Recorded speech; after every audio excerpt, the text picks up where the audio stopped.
start WagerTalk even before the game is played with our Wager Rewards program. How does it work? Simple. Earn wager rewards on every purchase made at WagerTalk and Sports Memo.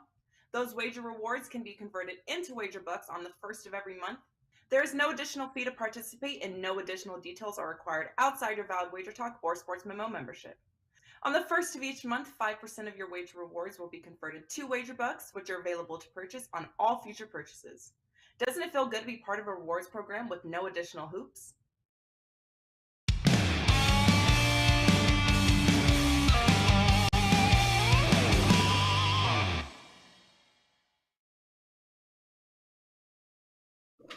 Welcome, everybody, to Wager Talk Today. I'm Lawrence Presman. He's Teddy Covers. You're watching the best daily sports betting show on the planet. Teddy, what are you drinking? Is that tea? Tea. Like I drink every day on this show, I drink tea. Sugar, milk, or just plain tea? Splash of milk. Okay, there you go. Some days it's green tea, some days it's mint tea, some days it's black tea. Today it's black. Okay. I'm not a tea guy. Great show we got lined up for you all. Steve Merril right off the bat.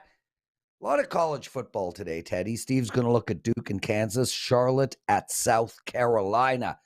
We got Rob Veno coming up. Veno's looking at Arkansas versus Texas A&M. And in baseball, Seattle and Oakland. And, of course, we're going to end the show with Arthur Dicesare. My brother, let's get straight into it. What did you learn in the wonderful world of sports betting? And, of course, my big game breakdown. We will do some NFL on today's show, talking about Thursday night football with the Steelers and the Browns. When it came to last night, look, two things stood out to me last night. Number one, Aaron Judge hit his 60th home run last night, and that's worth celebrating, even though the Yankees are the one team that I still hate from my childhood. My first year in Vegas was the year that Sosa and McGuire were doing the chase for 60. It was compelling television. It really was exciting to watch. And despite the fact that both guys were roided up, it was interesting in MLB. We don't know if Judge is roided up, but the fact that he hit 60, let's give him credit. And certainly much less hype around this 60 home run showing that we saw for McGuire, Sosa, and, of course, Barry Bonds. So let's give Judge some credit. But I came on the show, I think it was 2 weeks ago. I was talking about all the great opportunities in September MLB and don't sleep on baseball down the stretch. And then I proceeded to stink the last couple of weeks in baseball. Not seeing some of the late season. I love to ride late season streaks. I want to find bad teams that are playing good, and I want to find good teams that are playing bad down the stretch. And not one really bad team out down the stretch. And not one really good team has collapsed. I mean, yeah, I haven't really taken proper advantage of Philly's mediocrity or Milwaukee's mediocrity. But there haven't been these huge September streaks that sometimes we see. So I was so frustrated last night, Prez. I had the White Sox first five. 1-0 the whole way. Chicago has their chances. Dude buries one, hits all of it. Warning track out with 2 outs in the fifth and 2 on that would have cashed the ticket.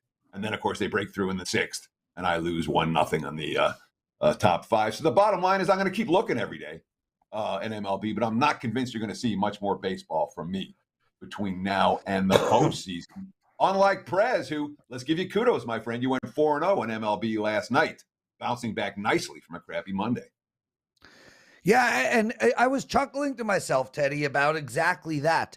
You know, Monday I go 0-5 across the board in my bets. Didn't sleep well, was in a really foul mood. Last night I bounced back 4-0. So if this is base level, my bad moods on 0-5 is like on the floor, and my good moods at 4-0 is right here. Sure. Like they don't match.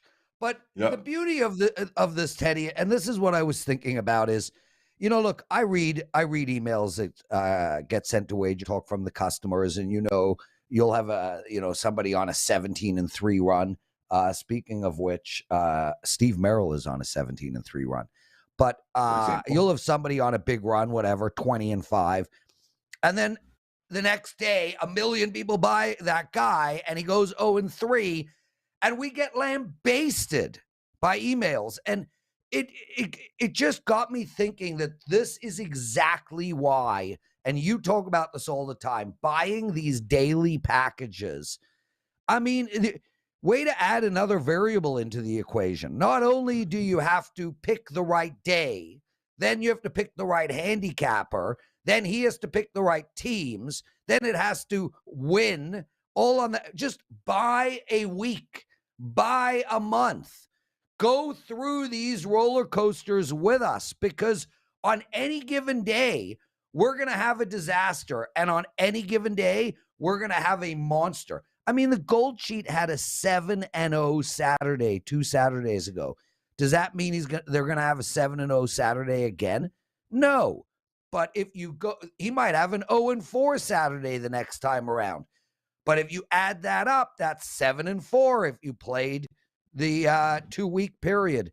I can't stress enough the importance of buying long-term packages.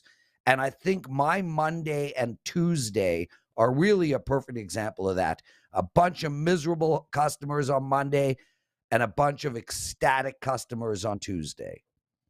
Sure. I mean, it's something that I talk about all the time. I say, don't buy this play, and I will continue to say that. Don't buy a play. You want to get on board with any and people will anyway. Obviously, people are going to do what they want to do, and that's why we sell plays, individual plays for sale. But if you're serious about betting on sports, find a capper or 2 or 3 you want to follow and get on board. That's my advice. Teddy, yesterday we had someone in the forum. Every 5 minutes they put in Fade the Prez. 209 Valley, one of our watchers, listeners, and commenters, writes, whoever said Fade the Prez called in sick today. Yes, they did, bitches. Oh, yeah, that's a flex right there. I've been working out again, dude. I went 2.5 months without working out. Shame on me. But I'm back in the gym and I'm ready to go. Speaking of ready to go, Mr. 17-3, Steve Merril joining us. Dude, I need a run like that. Come on. 17 wins, 3 losses. Way to go, dude. All in the last 10 days. You must be feeling good. Wife's probably happy. Kids aren't getting frustrated with your behavior. Eating well, working out. Yeah, I mean, we've been doing this a long time. I try not to let the highs get too high and the lows get too low. But it's funny, this 17-3 run's really been kind of sneaky because I don't even feel like I'm on a 17-3 run. And I think that's a good thing, because maybe that means I am treating it the right way. It's just been a really solid start. I mean, we had the 3-0 Saturday college football, and then we had a losing Saturday that second Saturday. And then after that, we've been on a monster run. I think the 17-3 run started right after that with the 5-0 NFL sweep that Sunday and Monday. Another huge NFL weekend last week, and now 9-1 the last 2 Sundays and Mondays. But baseball is like on a 5-1 run the last week as well. So it's not just football; it's college and pro football and baseball. Another reason to do all sports and treat everything equally. Yeah, Steve Merril, everybody. We've got a promo for you guys coming up from him. Steve, let's get straight into it. Duke is playing Kansas in basketball. Oh, wait, that's football. -7.5. Steve, there's already 1-7 on the board. This game came out at 9.5. About 56% of the tickets written on Kansas. The over has also been bet up. 82% of tickets written on the over. It was 64.5. It's now 66.5. How do we bet this one, man?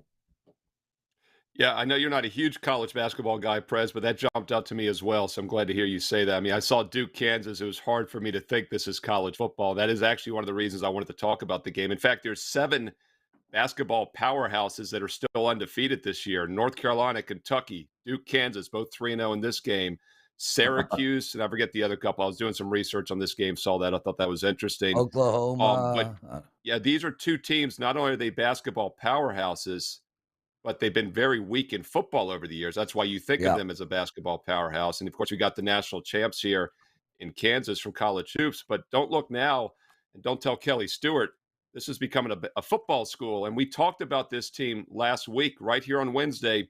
By the way, talk about the 17-3 run on best bets.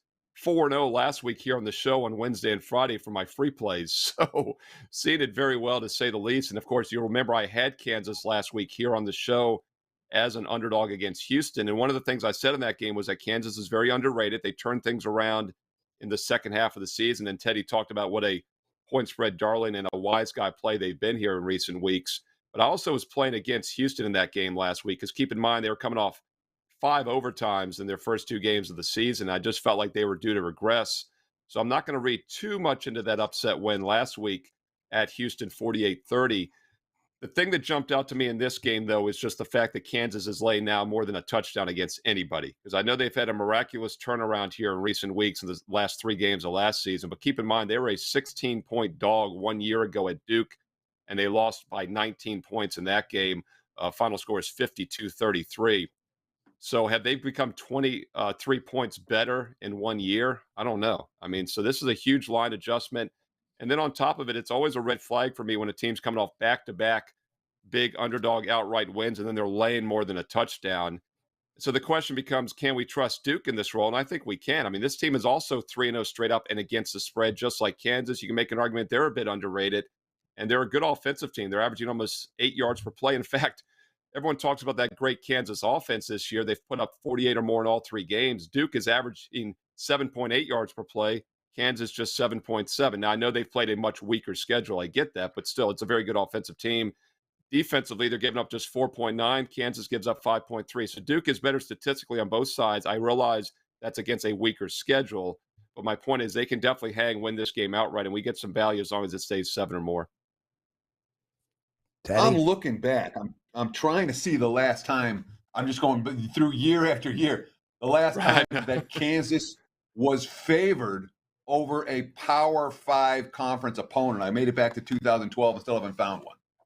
So clearly, it's been a while for Kansas in this point. Now, they have been chalk against FCS teams. They have been chalk against Group of 5 schools, but they have not been chalk in any way, shape, or form against any Power 5 school over the course of the last decade.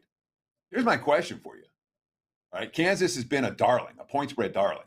And anyone that's been riding the Jayhawks train is likely to keep riding that Jayhawks train, certainly as an underdog. But do you think that Kansas right now, if you bet Kansas every game the rest of the season, you're going to make money with the Jayhawks? Or is this team that the markets have caught up with where they are, and Kansas is just a team right now that either you're going to be neutral with them or you're going to fade them because they're being priced a little bit too high? Give me your long-term take on Kansas right now. They're going to continue to cover spreads like that. I'll tell you what, Teddy, ask me that question on Sunday morning, and I'm being serious, because if they lose this game outright or they come in flat, which they might, then I think we will have value with Kansas going forward. If they win this game by double digits, I would say they'd be 50-50 at best, because I think this line's inflated, and that's why I like Duke in this game. And like you said, I mean, they haven't been favored against a Power 5 school in over a decade. In fact, just looking against 1A opponents in recent years, they were favored against Coastal Carolina in 19 and 20. Lost both those games outright as home favorites. You got to go back to like 17. They lost outright by 18 points at home against Central Michigan as a favorite. 16, they lost outright by 16 as a home favorite against Ohio. I mean, it just puts in perspective what a quantum leap this is. Look, they have 2 back-to-back outright underdog wins, but now they're laying more than a touchdown. This is a overreaction. So if this kind of line value continues or lack of, they will not be a point spread winning team going forward. Steve Merril, everyone. You can find him at WagerTalk.com, exclusive handicapper. He's also on a 17-3 all sports run. Steve, a quick promo for you. Steve 10, and there's no PH in that. It's STEVE 10. $10 off any daily package from Steve Merril. And again, he's on a 17-3 run. Kind of appropriate, Steve. Teddy and I start the show talking about buy long-term packages. You show up with a promo for a daily package. Beautiful. I know. I was laughing. Okay. I was laughing as you did that, Prez. I was going to say, I was actually going to mention that on the top, but I figured we'd save it just so people would forget. Well, if you're going to buy a daily package, the best way to do it is by taking advantage of a promo code. That's the right way. Exactly. There you go. And real quick, nicely done. Real quick, guys. And this is a little secret. I didn't even send it over to you guys in the notes, but there's actually a full season substantial discount for both college and pro football in my daily packages. That's the whole point here. Look, you save $10. This is one of the greatest non-presidents ever, Broadway star Alexander Hamilton, and you're going to save $10 with every pick. put that in your pocket, but there's a huge discount for football, college and pro for the full season because I want to get you and people that haven't bought before, a little bit of a discount, get the best bet, and then upgrade and make some serious money all year. Dan, Steve brought props to the show, dude. I didn't know props were allowed. Show that prop again, Steve. So Prez, there are 2 non-presidents on U.S. currency. This is how it works. You save $10 with the daily package, and then you make my favorite one, the Ben Franklin's with the winnings, and then you reinvest those in the season long. Oh, make it rain, I set Prez. him up. Make it rain. Oh my! Keep going. Keep going. Anything else? We're good. Okay. South Carolina, brother. Line came out at 23. It's roughly the same. There's a 22 on the board. Total been bet up 65 to 69. 99% of the tickets so far written on the total to the over. That is a substantial amount. I'm guessing the under from that perspective. What do you like in this game? Don't you start trying to fade the public, Prez. Come on now. Hey, speaking of which, dude, you teach me that. You know, it's funny, Prez. We were talking about how great that 17-3 run is, but obviously that fade the public video is very popular. 6-0 sweep this past week, fading those 6 plays I gave out, and it was 2-1 the first week. So the first 2 weeks, fading those public plays has gone 8-1 in the NFL. We're trying to match that 31-8 record back in 2020 when I started it in late November. So check that out this weekend. Doesn't work quite as well in college football. It does work sometimes in high-profile games, but you get a lot of sharp action in college football, so I don't pay as much attention to that. But look, this is an interesting game to talk about for a couple of reasons. It's a premise I like to use when handicapping college sports because, once again, unlike the NFL and the NBA, I mean, look, there's good and bad teams, but they're all professional athletes. They're all college all-stars. Anyone can win on a given night. In college sports, you definitely have big boys against little boys. And I think this is a matchup here where obviously South Carolina is the better team. So the question becomes, do they have a reason to win by margin? And I think they do. They're coming off that bad loss against Georgia last week, 48-7. They're off back-to-back losses, actually. They lost to Arkansas by 14 the game before that. So back-to-back double-digit losses in conference. And normally you'd say, oh, this is a non-conference sandwich spot, but it's not because they only have South Carolina State on deck before they resume SEC play. So no look ahead. Back-to-back bad losses, plenty of motivation here to win big. Young coaching staff with Beamer's son. Radler came over. He was the Heisman favorite last year at Oklahoma. He's had a rough outing the last year or so. This is the type of team they can get healthy against. And Charlotte is really bad defensively. And look, my tribe, William & Mary, 3-0 start, top 15 ranked in FCS, playoff caliber team this year. They got it going with a nice underdog win back in Charlotte on week 1, 41-24. William & Mary's a good team, but they're still an FCS team. Charlotte gave up 41 in that game. They've given up actually 41 now in all 4 of their games this season. One of the worst defensive teams in all of college football, giving up almost 8 yards per play, 45 points a game. South Carolina's not going to be able to help but score 40 or 50 points here, so that enables them to cover the big number. And then on top of that, we have plenty of motivation as well. Well, let me ask you this. Because, I mean, Charlotte got their quarterback back, and Chris Reynolds. He missed a time early in the season, and he's coming off a 5-touchdown performance in which they hung 42 on Georgia State. I forget if it was Georgia State or Georgia Southern. But it's not like we're talking about a South Carolina defense that's any good. They just gave 48 to Georgia and 44 to Arkansas the last 2 weeks.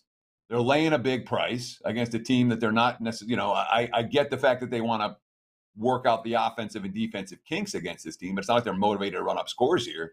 And you've talked about this, Steve.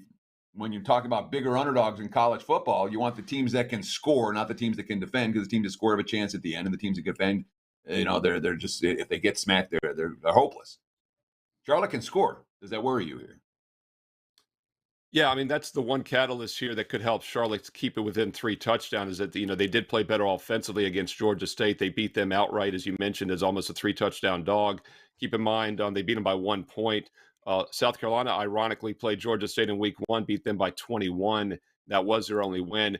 Look, I do think this could be some offense on both sides. And like Prez said, there's been a lot of heavy early money on the over. That is sharp money. I do not disagree with the over here. So if you are concerned about that, Teddy, that'd be a good little hedge, play the over as well.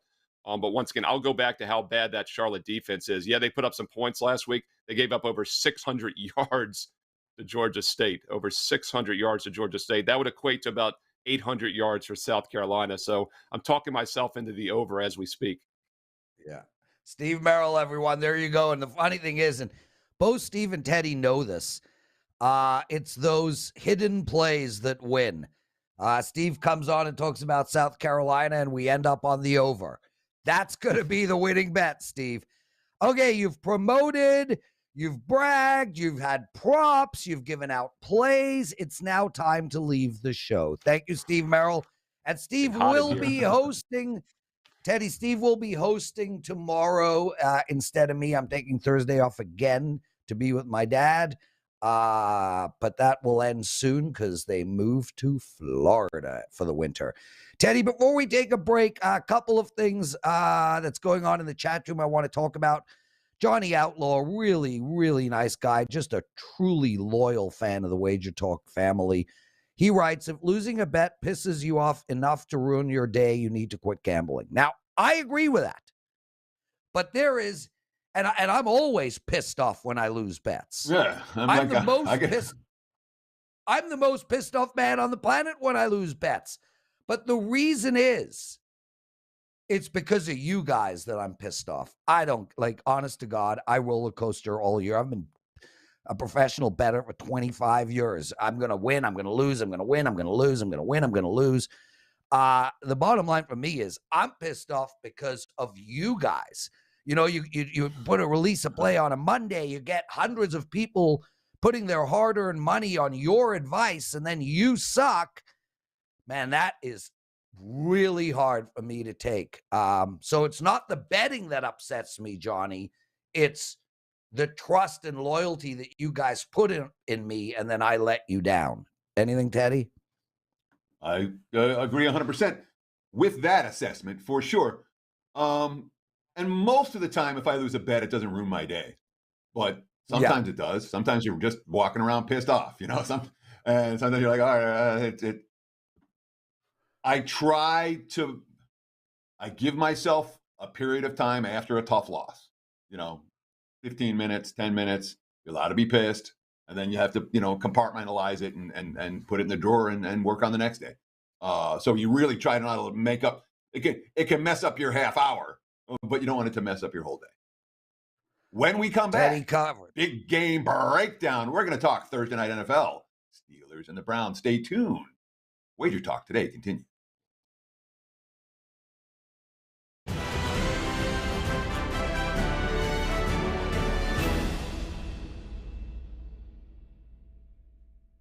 You're a winner at Wager Talk even before the game is played with our Wager Rewards program. How does it work? Simple. Earn Wager Rewards on every purchase made at Wager Talk and Sports Memo. Those Wager Rewards can be converted into Wager Bucks on the first of every month. There is no additional fee to participate, and no additional details are required outside your valid Wager Talk or Sports Memo membership.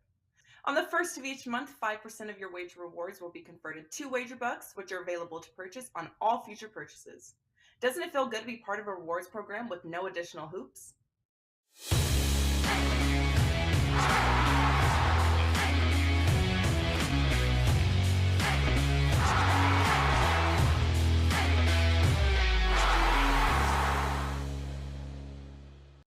It is time for today's big game breakdown. Let's talk Thursday night NFL, Steelers and the Browns. This one should be a whole lot of fun on Thursday. Right now, looking at the Wager Talk live odds screen, I'm seeing Cleveland pretty much painted across the board, -4.5 right now. We have seen some over money this morning, the 38s, the 38.5. Some of them have been bet up. I'm seeing 39s on the board for the first time since the opener as we speak. And that money's coming in basically in the last 15 minutes. So we are seeing over money coming in right now for Cleveland and Pittsburgh. A very low total when you're talking about 38 in the NFL. I'm going to talk about the side here.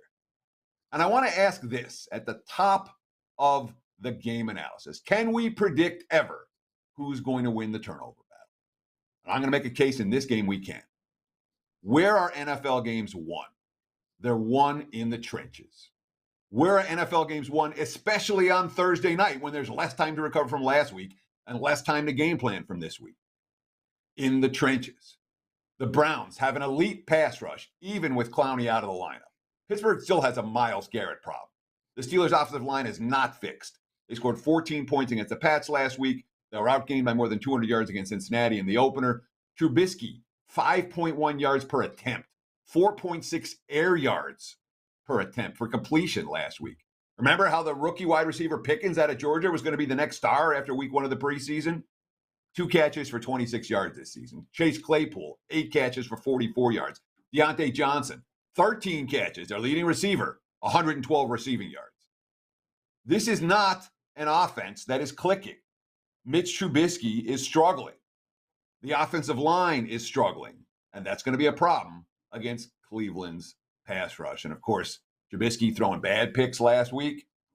Defensively, Pittsburgh's pass rush without J.J. Watt, Mac Jones had a clean pocket last week. No sacks for Pittsburgh in that ball game at all. So Jacoby Brissett, a quarterback who avoids mistakes. The Browns have an offensive line. They have a running game. Obviously, Nick Chubb has been a monster for this team. You want a bonus prop play, look for Chubb to go over his rushing yardage total. I bet over 77.5 yesterday. There's urgency for Cleveland. They just blew a game in which they had a 13-point lead inside 2 minutes. All right? And I know there's a lot of randomness to end that game, but there's urgency here. So I expect the Browns to win the battle on the offensive line of scrimmage. I expect the Browns to win the battle on the defensive line of scrimmage. And that means Cleveland is likely, not guaranteed, but they're more likely to win the turnover battle than Pittsburgh is. There's a reason the Browns are laying 4.5 in this one. They're the better team to be Cleveland, minus the spot against Pittsburgh. There's your big game breakdown. Thursday Night Football. Back to you, Mr. Prez. Oh, I think that was one of your best breakdowns ever, dude. Totally informative. Love it. Anyway, before we bring Rob Veno in real quick, the Salem 786, another listener, he put in the chat room that Benjamin Franklin was the first self-made millionaire in America. So I had to go Google it. I was like, is that really true? Well, according to Google, it is Elias Derby, born in 1739, died in 1799, and built the railroads. Anyway, Robert Veno joining us. And Rob, nothing is better than having you on this show, my bro. Stop, because that history's the railroads weren't built in 1799. The steam engine didn't even come out. I'm only telling you what Google says. Okay, here it says Elias Haskett Derby. Oh no, Hill built the empires, and then you're right. It was some Hill guy who built the railroads, and then Elias came in and he made his fortune during the Revolutionary War in privating and trade. So he was in the trade business. Privateering, which means he was a pirate. Okay, that's how he made his million. That's what privateers do. Yes. Okay, thank you, Rob. The point is, I was curious whether Benjamin Franklin was the guy, and Google says he wasn't. That's all. Robert Veno, your family has a history of being multi-millionaires. Welcome to our show, bro. We need volume from Rob Veno. He's just telling us about his great-grandfather. Robert's going to refresh. Teddy covers. Why do you think this over in Cleveland is being bet up? They're expecting torrential wind. The rain. I don't know if torrential. The total is being bet up because it's as low as it is. All right. You don't see a lot of 38s in the modern NFL.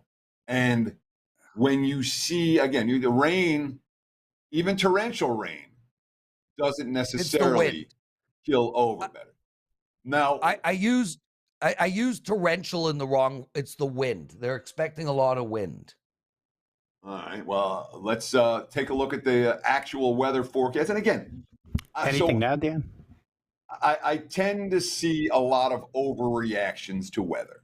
Okay. I tend, especially, the wind's blowing 10 miles an hour. And, oh, my gosh, we better start betting unders. When the weather is really bad, when the wind is really blowing, you don't want overs. If the wind's blowing, the markets often overreact. There's a difference between a stiff wind, and a wind that's going to affect the game that's going to be played. It's only the third of those three categories that you really want to be playing unders blind. Rob Veno, Rob, we're pushed up against it, bro, and you're one of the most loquacious guys I know. So let's get straight to it. Arkansas against Texas A&M. How do we bet this game? All right, guys, I'm going to try Arkansas here against A&M. It's a contrast in styles, right? I guess you have to decide which side of the fence you're going to be on. Do you want Arkansas's offense, which is outstanding, 500 yards per game, against Texas A&M's outstanding defense? Or do you want A&M's lousy offense against Arkansas's subpar defense? I'm going to choose the Arkansas side for a couple of reasons, because I think defensively they do a couple of things. Even though their numbers haven't been good overall, they do a couple of things that will probably bother Texas A&M here. Number one, they play the run very well. But let's remember that in college football, guys, sack yardage is taken out of your rushing yardage. So you have to kind of weed that out and get the true numbers here.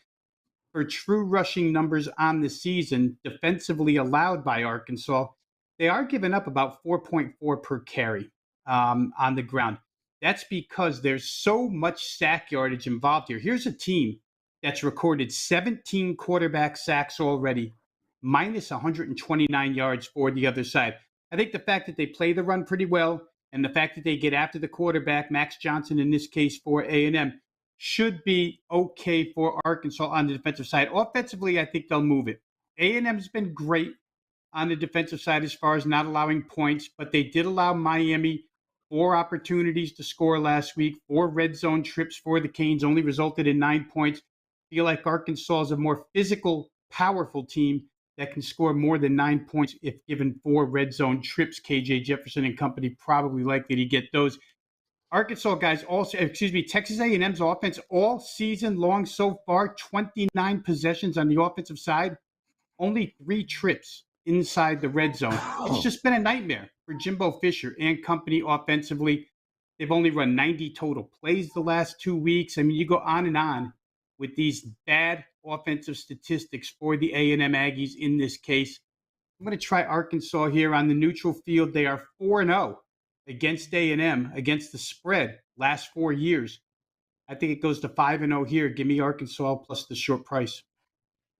I certainly wouldn't argue with that one at all, Rob. I too am looking at the Razorbacks plus as opposed to the Aggies minus.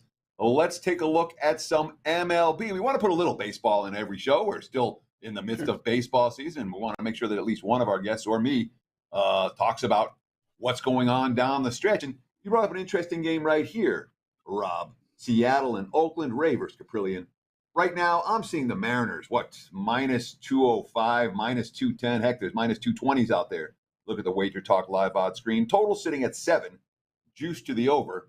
What do you want to do with the Mariners and the Athletics Wednesday night, West Coast baseball?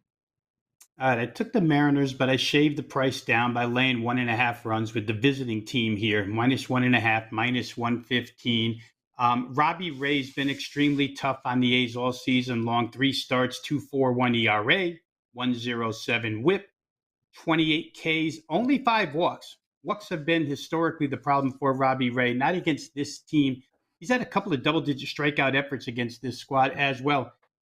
A's lineup versus left-handed pitching. And what's interesting, Teddy, is when I went back and looked this up, since the All-Star break, they've only faced 11 lefties, which seems very, very short. But against those lefties, they don't have a single. They've hit 214 for a batting average, 283 for an on-base percentage. But they don't have a single guy in this lineup, in their left-handed lineup, that's hitting over 254. They don't have a single guy in this lineup with an an on-base percentage of over 334. Scored 3 runs or less in 8 of those 11 games versus lefties since the break. So the offense has been dismal against lefties. It's kind of been that way all season long anyway. If you're going to play run line, you want to make sure you have a team that can lose by 2 runs, a team that can win by 2 runs. Makes sense mathematically, right? So since the All-Star break, the A's have 33 losses. 79% of those 33 losses have been by 2 or more runs. 26 out of 33 times that they've lost a game, they've lost by more than 2. The Mariners, in their last 12 series, they've won 20 games. Those 20 wins, 18 of those, 90%, have been by 2+ runs. So when one team loses, 80% of the time they're going to lose by 2 or more runs. When the other side wins, 90% of the time on this recent streak, they win by more than 2 runs. I think those are pretty good. I'm going to try the Mariner bullpen here. The Oakland A's bullpen over the course of the last 10 games is the worst. He has the worst ERA in Major League Baseball, 5.54. Used a couple of their better arms last night. Not extremely high pitch count, so I think they could come back. But overall, they've been lousy the last 10 games. I think the Mariners have a bullpen edge because Caprillion, the starter for Oakland, not likely to go more than 5. Been bad at home, 5.87 ERA, no wins, 5 losses. I think you fade Caprillion. Robbie Ray, real quick, Teddy, because it was one of my concerns. Robbie Ray's had 2 bad starts in a row. I went back and checked them. 2 bad starts of this caliber. He's done it 3 times this year. After the 2 bad starts, the third game has been a real good bounce back game. Quality start every single time. So he hasn't put more than 2 bad ones together. I don't think he'll put one here, a fourth here. Give me Seattle, -1.5, -115. They are yours, Rob Veno. Man, great breakdown, Robert. Brother, what do you got to promote? I could promote NFL, Prez. NFL off to a pretty good start, 65% start to the season. Nice. Plus 13.5 ROI. I've got a Sunday play up, best bet available already, one that just jumped out. So that's up and available at WagerTalk.com, as is Major League Baseball for today. So once again, get all the plays, WagerTalk.com. Real quick, guys, I want to promote one thing. I'll take 20 quick seconds here to promote. Myself, J Money, and Ski Profit together are doing team previews of all 30 NBA teams. We started yesterday with the Atlanta Hawks. We're going to do all 30, give you our angles on every single way you can bet these, whether it be future or game by game. So check us out. Times are generally listed. We'll try and promote it out there on Twitter, but generally 1 o'clock Eastern every weekday for NBA team previews. Myself, J Money, and Ski.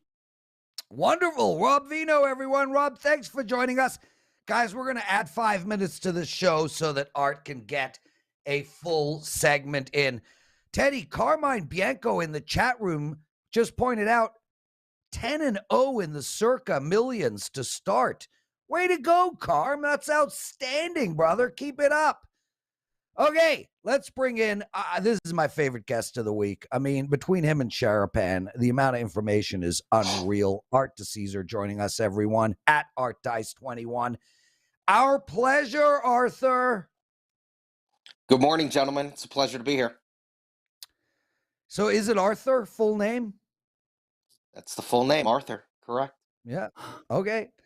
Teddy, get some actionable info out of Arthur, would you? Yeah, way to lead that interview, Prez. You went right into the meat of the topic. I love it. I'm known for that, Teddy. I'm as good as guys, hit that like button. If you don't want to do it for the presidential address, do it for Art. Okay, now I'm Arthur. So, Art, let's start with a little recap of what happened last weekend. Obviously, bad beat insanity in the NFL. How did you guys do on Saturday? How did you guys do on Sunday? Good week for the books, bad week for the books. Did the bad beats work in your favor, or were they work against you? No, yeah, Teddy, starting on Saturday was a good day. No doubt about it. It was a winning day. Nothing crazy, but, we did turn a profit on Saturday, which is always a good thing. Sunday was awesome. When you have basically double-digit dogs that cover, and then you have touchdown underdogs like the Jets and teams of that nature who are going to win outright, the Cowboys as well. Those are always going to be really good results for us. The Raiders blowing the game that they blew was great for us. Obviously we always get a ton of Raider money, but, that was a game also that crept up almost towards the touchdown. They lose outright.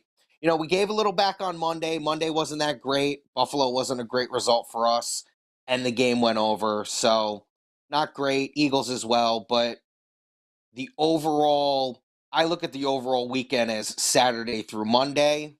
Really good, especially because of Sunday. So we're going to focus on football, college football, and the NFL. But obviously we still have, 10, 11 days left in the MLB regular season. Are you getting any baseball action now? And if you are, what teams are the bettors supporting and what teams are they fading? Yeah, Teddy, we are. And, we've had this talk about baseball. Right now, the public probably isn't so in on the MLB right now, but the sharp guys are still betting baseball. The guys that we consider our sharp baseball bettors are still there. They're not going to give up on the season with 2 weeks left because they've been there since the beginning of April. That's just the way it is. I think you've seen, I've noticed with a lot of our sharper baseball bettors, not necessarily taking teams, but they're finding more totals that they want to bet. Totals that they can focus on, and they're just picking their spots, because now you're getting to the point where there's some ugly baseball out there where there's a lot of big favorites. Some teams are now clinching, whether it's divisions or playoff spots like the Dodgers and the Astros and the Mets have done, recently here. So what do you do the next day? Do you fade the team that's clinched? It didn't work yesterday with Houston. Right. It worked a couple of days ago when the Dodgers clinched because they lost the next day to Arizona. So there's some of those type of spots that people are looking for, but I've noticed more totals have been bet. Art Dicesare joining us. Art, real quick question. Look, I'm up in Canada every single night on Sports Desk or Sports Center or whatever you call it. They are showing us every bat that Pujols is taking. Are you guys taking bets on him hitting 700? And if so, are those bets increasing as the season runs out? So we're not, Prez, but you're right. No matter where he is, whether it's St. Louis or he's on the road like he is in San Diego right now, he's getting a standing ovation. Interesting baseball prop that we did just put up the other day, though. Will Aaron Judge win the Triple Crown? Nice. We just put that up. We actually opened it minus 190, plus 170 to the yes. And it actually got bet to the yes. So we're now minus 160 on the no, plus 140 on the yes. And I believe after last night, home runs and RBIs, Judge, no problem, he's going to get. And I believe after last night, he is number one in average because he was like 0.1 behind. So I think he's now number one or tied. And if you tie in average, you still get the Triple Crown. And that's in our stipulations. Always check house rules and check stipulations when you bet, people. But in our stipulations, let's just say he ties Bogarts and they both finish at 316. That is him winning the Triple Crown. So people have been coming in and betting yes on Judge to win the Triple Crown. And much less hype, at least here in the States, for this home run record challenge Triple Crown than we saw with either Bonds or Sosa McGuire. It feels like it's a lot quieter here in the States about this, or maybe I'm just not watching the same shows that I used to watch. Arthur Dicesare at ArtDice21 on Twitter. He is an excellent follow. And of course, anytime you're in the Westgate Superbook, he's the guy to go to talk to if you have any concerns, questions, or problems. Art is very welcoming and forthcoming to all WagerTalk Today viewers, listeners, and guests. Let's talk a little football for the upcoming weekend. Let me start in the college ranks. Where are you seeing the sharp money coming in early in the week? What are the popular wise guy sides and or totals? Couple of things to start on. We could just start with tomorrow. West Virginia goes to Virginia Tech. Saw sharp money come in on Vodtech +3, even at 2.5. We got to as low as 1. It's crept back up, so West Virginia now minus 1.5, but the sharp money has come in on Virginia Tech at home. Iowa State has been a big one. At home against Baylor, opened as a pick. Just got steamed right away. We now have Iowa State -3. That was all early sharp money. So Iowa State money came in early and has still come in. Be interested to see what happens if there's going to be any buyback on Baylor. Haven't seen it yet. Eastern Michigan at home. They were 4.5. They're now 6. Buffalo's been really bad. Eastern Michigan obviously comes off the big win. So you've seen some money come in on Eastern Michigan. And then a total. We always got to talk about these totals. These totals always move in college, just the way it is. This has been a very public total. Central Michigan at Penn State, we had 60. It's now 63. So you've seen a 3-point move there. 3-point, 4-point moves are nothing crazy in college football. You see them all the time, but that was one that to me was pretty notable. So I went back and looked at every week. I go back and look at my notes. I take notes all day as I'm watching college football. And my note for Eastern Michigan 2 weeks ago when they were getting wiped out by Louisiana was, this is a bet on team. Don't forget it. Big underline. Did I bet them last week against Arizona State? I did not. And now they've already taken money this week against Buffalo. But clearly there are things to like about the Eastern Michigan Eagles. That was a program, Art, that I thought would be dead forever. 9 miles down the street from Ann Arbor, hard to recruit. Eastern Michigan, a bet on team among sharp bettors in early week action this week. Let's shift focus to the NFL and talk about what we're seeing in terms of, again, early week action. So we don't know necessarily who the Joes are going to line up on, although you might have some inklings in that regard. Who are the pros lining up on early in the week in NFL? Yeah, early in the week. Once again, just want to touch on the Thursday game. Steelers at Browns. We opened at 3.5. Got to 4.5 pretty quickly.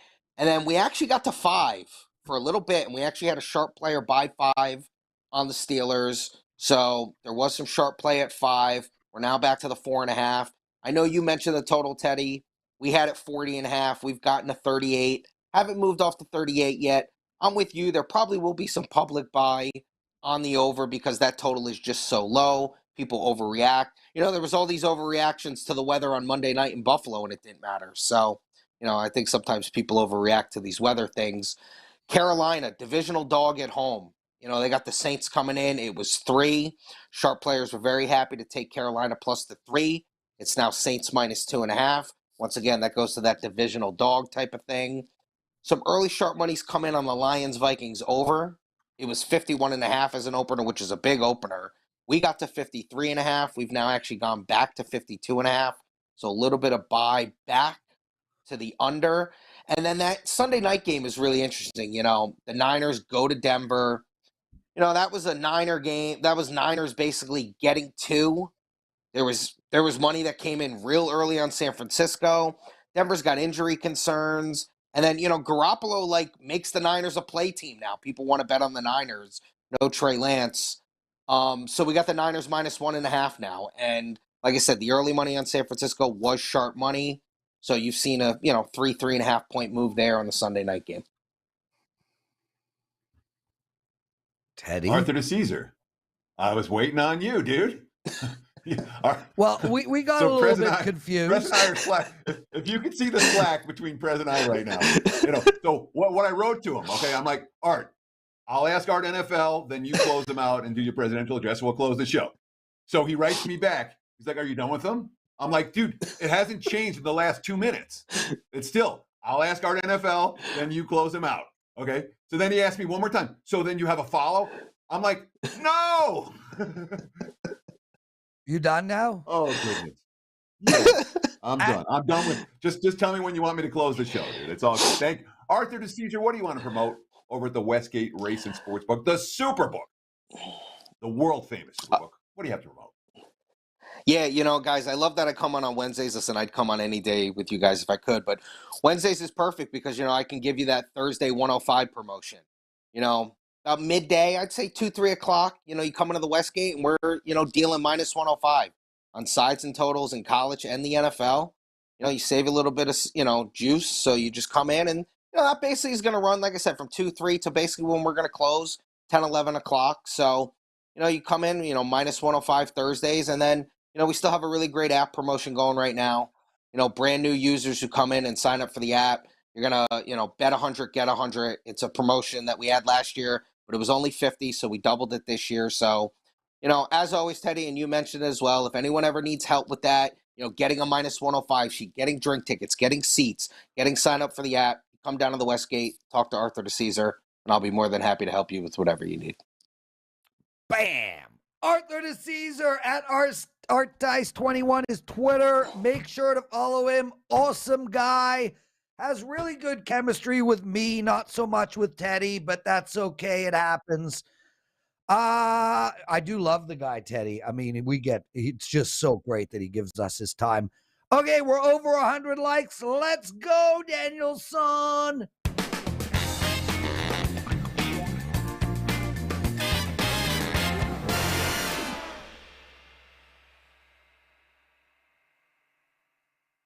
God, I don't know if you guys on Twitter who watch the daily presidential address get to hear the tune that intros the segment.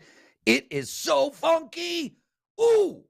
Okay, I got 3 baseball bets for you guys for tonight. Just want to point out, after a disaster Monday, I went 4-0 last night in baseball.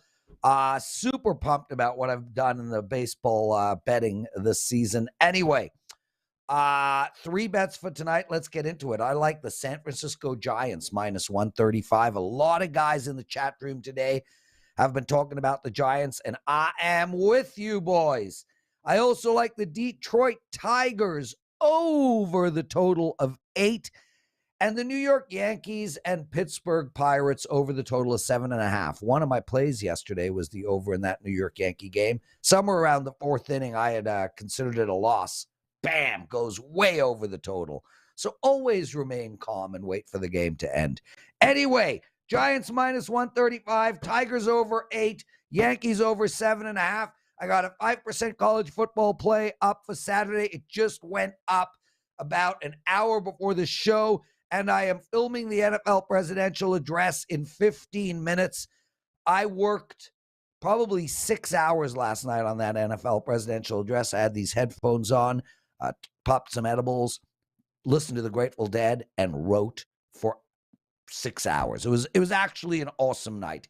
Teddy, I'm having a veal sandwich from California's. Take us home, my bro. Sure, that's going to wrap it for the Wednesday edition of Wager Talk Today. We'll do it again tomorrow. Same time, same channel, right here on Wager Talk TV. I want to thank, who was on today? Steve Merril. Way to go, genius. Dicesare. Yeah, exactly. That's me being a clown. And Rob Veno for joining us. And I want to thank you for taking time out of your busy day to spend with us here on Wager Talk Today. Like I said, we'll do it again tomorrow. Same time, same channel. Between now and then, enjoy the games and good luck.